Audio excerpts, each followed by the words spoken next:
Hi everybody, welcome to our module on pulmonary anatomy. The respiratory tract is everything from the nose all the way down to the bottom of the lungs, but when we talk about it, we often talk about an upper respiratory tract and a lower respiratory tract. So what do we mean by those things?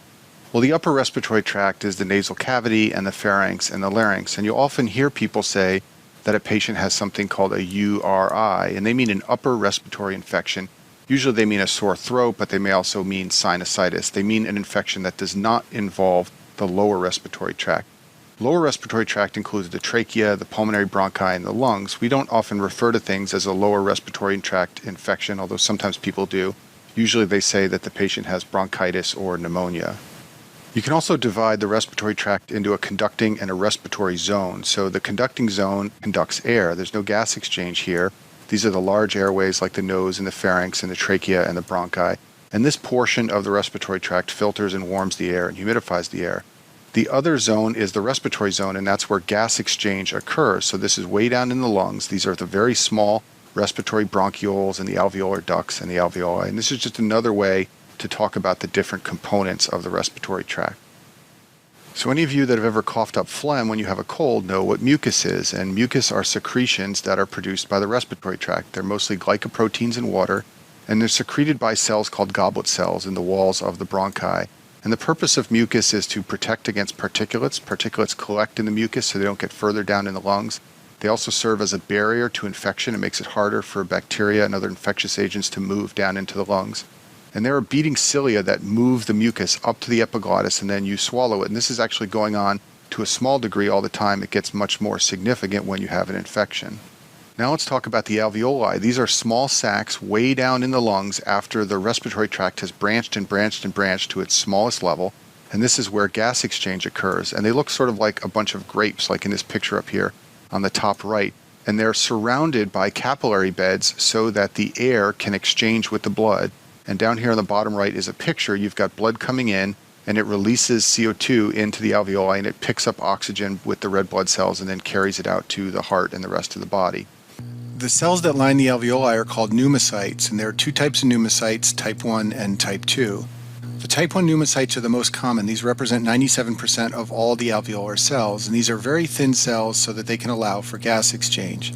The type 2 pneumocytes do two very important things. First of all, they produce surfactant. We're going to talk about surfactant in a minute, but this is critical to maintaining the structure and function of the alveoli. The second thing type 2 pneumocytes do is they can proliferate and form other cell types, and this makes them very important for regeneration after injury. So if you have any form of lung injury, like pneumonia or something else, and later your lungs return to normal, part of the reason they return to normal is because the type 2 pneumocytes help to regenerate the lung. And then a final cell type you should know about is not really found in the alveoli, but it's found in the bronchioles, and these are the club cells. So remember that the bronchioles are the beginning of the respiratory zone of the lungs, and when you get into this zone, you start to see club cells. They are specialized epithelial cells of the bronchioles, and they secrete a surfactant and glycosaminoglycan product that helps to protect the bronchioles. They also are important for detoxification. When the lungs are exposed to air pollutants, the number of club cells in the bronchioles will multiply. So now let's talk about surfactant. When you exhale, the alveoli shrink, and you can just picture a balloon. As the air goes out of a balloon, that balloon shrinks, and something similar is going on inside the alveoli. If they shrunk enough, they could collapse, and when the alveoli collapse, we call that atelectasis. And this is very inefficient for gas exchange. Collapsed alveoli can't deliver oxygen to the blood and can't pick up carbon dioxide. Furthermore, if the alveoli were to collapse each time you inhale, you'd have to completely re-expand them, and that would take a lot more energy and pressure. So the way the body avoids collapse of alveoli is by producing surfactant. This allows them to stay open when you exhale and avoid collapsing. So in order to understand a little bit more about how surfactant helps the lungs keep the alveoli open, we need to review the law of Laplace. And this is the law of Laplace as it applies to a sphere. It says that the distending pressure to keep a sphere open equals 2 times the surface tension divided by the radius. So if the pressure inside a sphere fell below this distending pressure, the sphere would collapse. So in order to understand this better, let's consider two spheres. One of them is large, and the other one is small. Now the radius of this large sphere obviously is bigger than the radius of the small sphere. So let's talk about what that means for the distending pressure. This radius value is low for the small sphere, which means the distending pressure for the small sphere is high. That means it takes more pressure to keep the small sphere open than it does the big one. It also means that the small sphere is more likely to collapse. It's easy to get under that very high distending pressure of the small sphere and make it collapse. So I've cleared the screen, and let's talk about what this means for the alveoli. So when you inhale, the alveoli get large, just like that large sphere.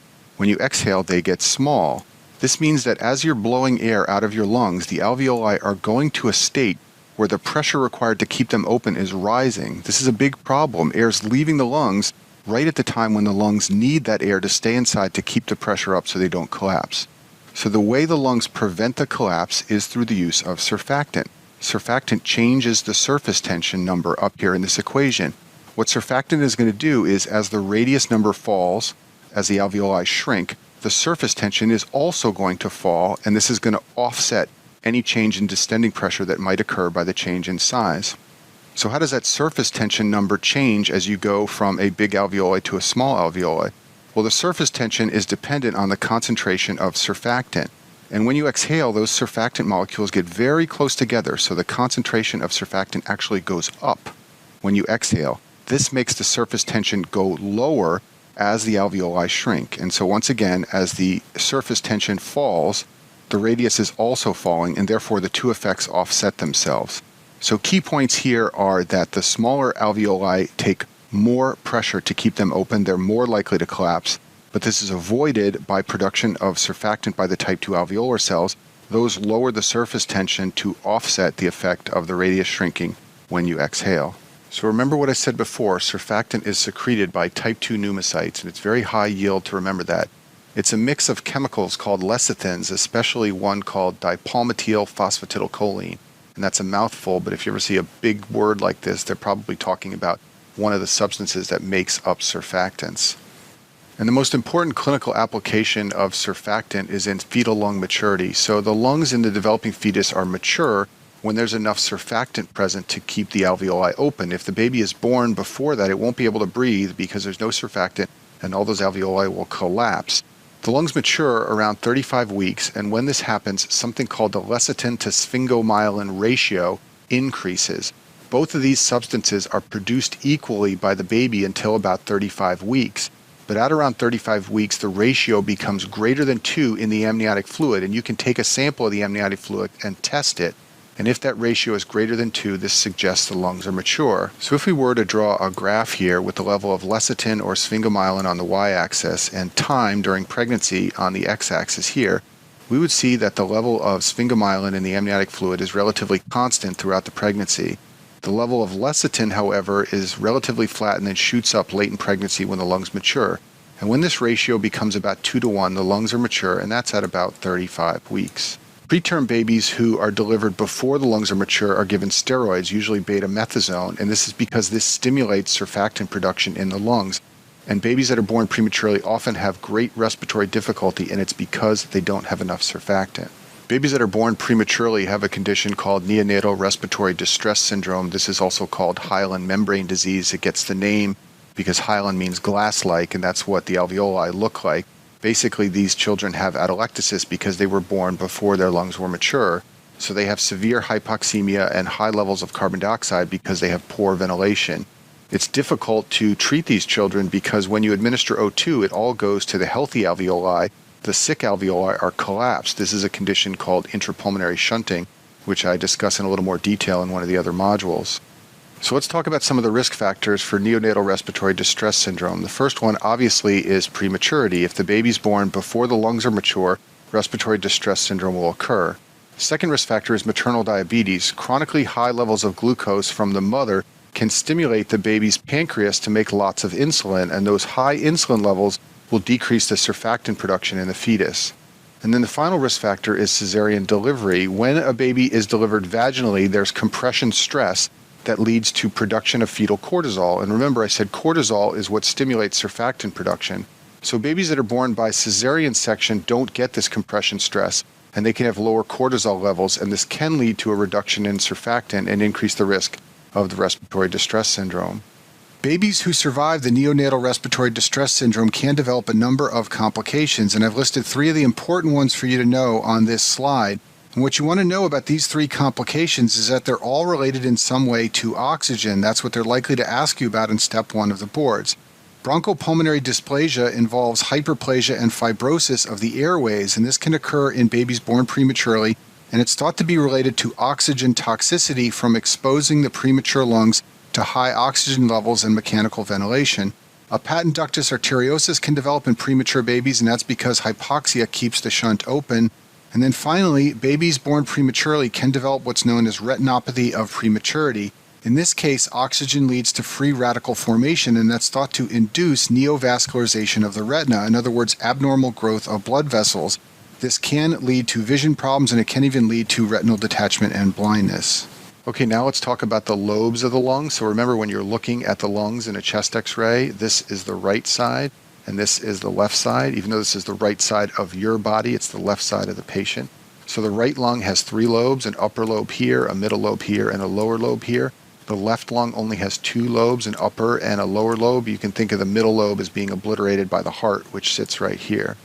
And this is important when talking about lobar pneumonia. So this is a patient with a right lower lobe pneumonia, which you can see right here. It's all filled with white stuff that's infiltrating bacteria and pus. And you can have lobar pneumonia in the middle or upper lobe on the right side or in either of the lobes on the left.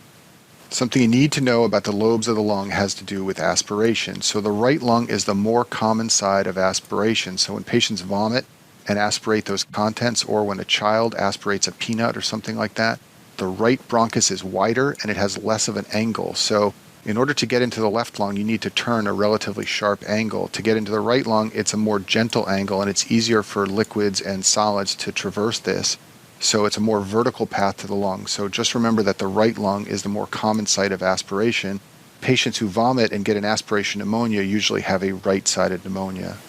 On the step 1 exam, they will often test you on lung anatomy by asking you what will happen when there is aspiration of a foreign body. For example, children sometimes aspirate peanuts, and on your exam, they may ask you in which part of the lung is that peanut most likely to be found.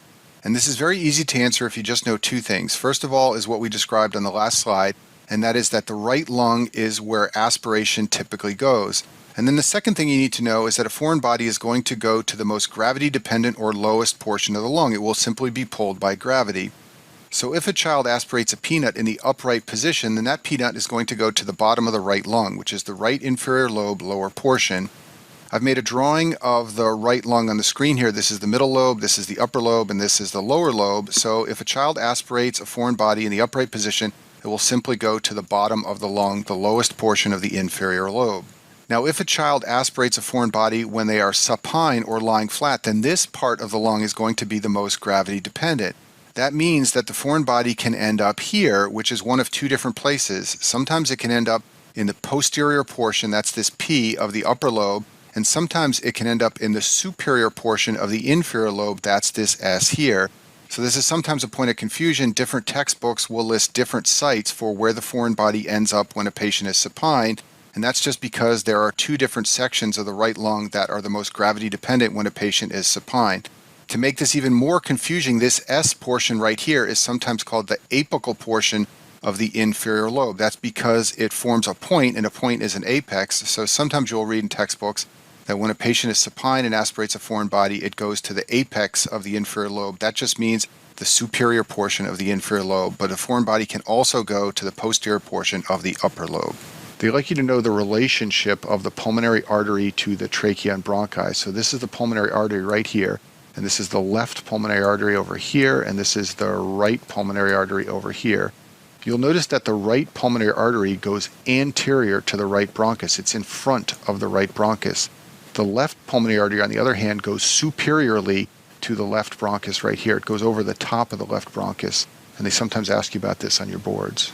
Next, let's talk about the diaphragm. So this is the most important muscle for breathing. When you take in a breath, your diaphragm contracts and both sides go down towards your abdomen to pull air into the lungs. One of the first things I want to discuss is how important structures pass through the diaphragm to the abdomen. There are 3 major openings that allow thoracic structures to get to the abdomen. The first one is called the caval foramen, and this is where the inferior vena cava passes through the diaphragm. The second opening is the esophageal hiatus, where the esophagus goes through, and then the third opening is the aortic hiatus. Now, if you've looked at the diaphragm in an anatomy lab, you know that it's not entirely flat. Some parts of it are a little bit higher up than other parts of it. So the caval opening, it turns out, is at the level of T8. And as I said before, this is where the inferior vena cava passes through to the abdomen. The esophageal hiatus is at the level of T10, and this is where the esophagus goes through and also the vagus nerve. And then finally, the aortic hiatus is at the level of T12, and this is where the aorta gets into the abdomen. It's also where the thoracic duct and the azygos vein pass through the diaphragm. The diaphragm is innervated by the phrenic nerve, and this comes from C3, C4, and C5, and a lot of people remember that C3, C4, and C5 keep the diaphragm alive. When you have irritation to the diaphragm, this means you're going to get referred pain to the shoulder, because C3, C4, and C5 also carry shoulder pain fibers, so the body will interpret the diaphragm irritation as shoulder pain.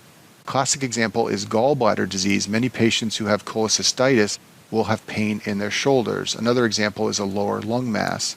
Another thing you can get when the diaphragm is irritated is dyspnea, because you can't effectively contract the muscle to breathe, and you can also get hiccups from irritation of the diaphragm.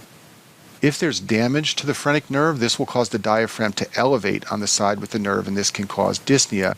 So patients who have thoracic or cardiac surgery often have phrenic nerve damage during the operation. When they recover from the surgery, they find that they're short of breath, and the reason is because on one side of their body, their diaphragm cannot contract properly. What they have is what's called paradoxical movement, so the affected side moves up with inspiration. Normally, your diaphragm should move down on both sides when you breathe in, but if one side is damaged, the other side will move down and it will push the affected side up. This is called paradoxical movement. You can actually see this under a fluoroscope. You ask the patient to sniff, it's called a sniff test, and you will see paradoxical movement. One side will go down and the other side will go up. And this is the way you can diagnose phrenic nerve damage in a patient who has dyspnea. Now let's talk about the muscles you use to breathe. So when you're not thinking about breathing and you're just letting air flow in and out of your lungs, you're not inhaling deeply or pushing air out vigorously, this is called quiet respiration. And quiet respiration is done entirely by the diaphragm. It draws air into your lungs and then it relaxes and the air just passively flows out in a quiet breath. Contrast that with exercise breathing. When you exercise, you want to vigorously inhale to draw in as much air as possible, and then you want to forcefully exhale to get that air out and allow another breath to come in. So for inspiration, you're going to use extra muscles in the neck. These are muscles like the scalenes, which raise the ribs, and the sternocleidomastoids, which raise the sternum. And if you just take a deep breath right now, you'll see that your shoulders go up slightly, and that's because you're contracting those muscles in your neck. And that's an easy way to remember that the neck muscles help you inspire with exercise. When you exercise and you exhale, you add muscles from the abdomen. And if you blow out a breath vigorously right now, you'll feel your abdomen contract. And that's an easy way to remember that the abdomen's involved in exercise exhalation. These are muscles like the rectus muscles, the internal and external obliques, the transverse abdominis, and also the internal intercostals. And sometimes in the hospital, you'll hear people say that the patient is using accessory muscles to breathe. What they mean is that when you watch them breathe, you can see them contracting their neck muscles and their abdomen, and it's a sign of respiratory distress. That patient is using extra muscles to get air in and out of the lungs because quiet breathing is insufficient given that they have a sick lung condition. And that concludes our module on pulmonary anatomy.